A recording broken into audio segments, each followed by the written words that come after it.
Alors moi j'habite dans une carrière qui a été construite il y a pas 12-15 ans à peu près. C'est une petite maison ronde qui fait 10 mètres carrés à l'intérieur, faite de paille, de terre, de chaux et de chanvre, avec un toit végétal, en partie du moins. Ça fait au moins 60 ans que je rêvais de vivre dans une maison ronde.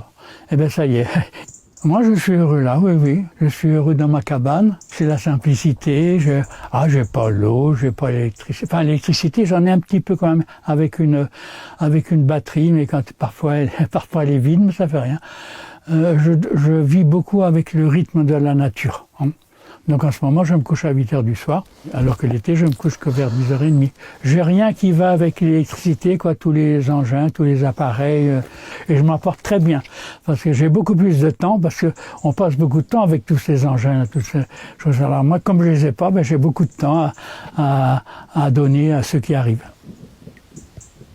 C'est ici, au milieu de la forêt de Brocéliande, qu'Alexis Robert, 81 ans, vit depuis de longues années. Après avoir travaillé dans des fermes, à l'usine ou dans les premières coopératives bio de Bretagne, il a créé cet écolieu où il accueille jusqu'à 2000 personnes chaque année. Et voilà à quoi ressemble son quotidien.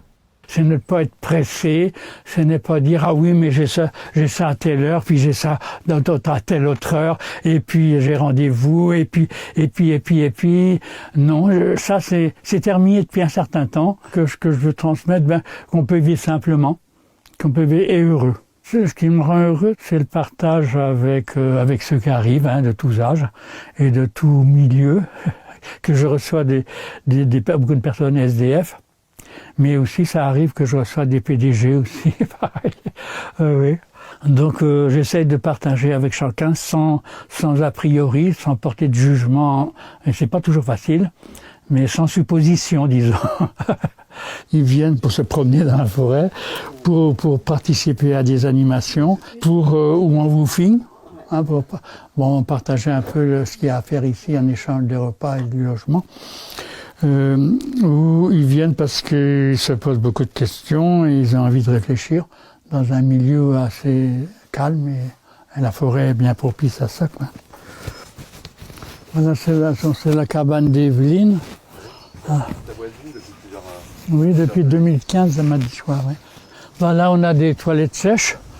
On a 4 toilettes sèches, donc dispersées sur le terrain, avec les bacs à crottes à côté.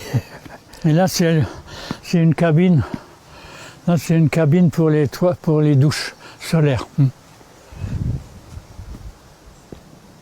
C'est quoi ce que tu as voulu créer? C'est un petit village? Oui, c'est ça. Oui, village, peut-être, je ne sais pas. C'était un lieu où on pouvait quand même accueillir sobrement.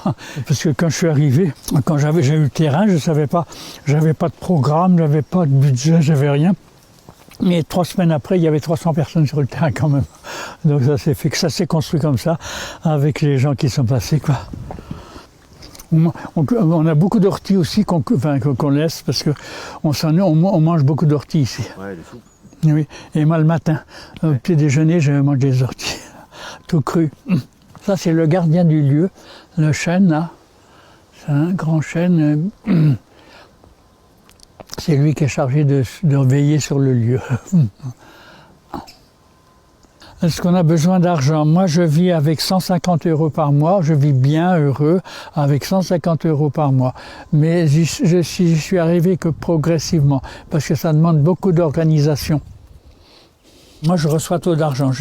Là, depuis un mois, j'ai une augmentation de ma retraite. J'arrive à 1000 €. 1000 € net par mois. Eh bien, comme j'en consomme que 150, c'est important que je partage le reste. Là, actuellement, j'assure 25 parrainages d'enfants dans une bonne vingtaine de pays. Ça, c'est peut-être ce qui me rend le plus heureux, de pouvoir partager.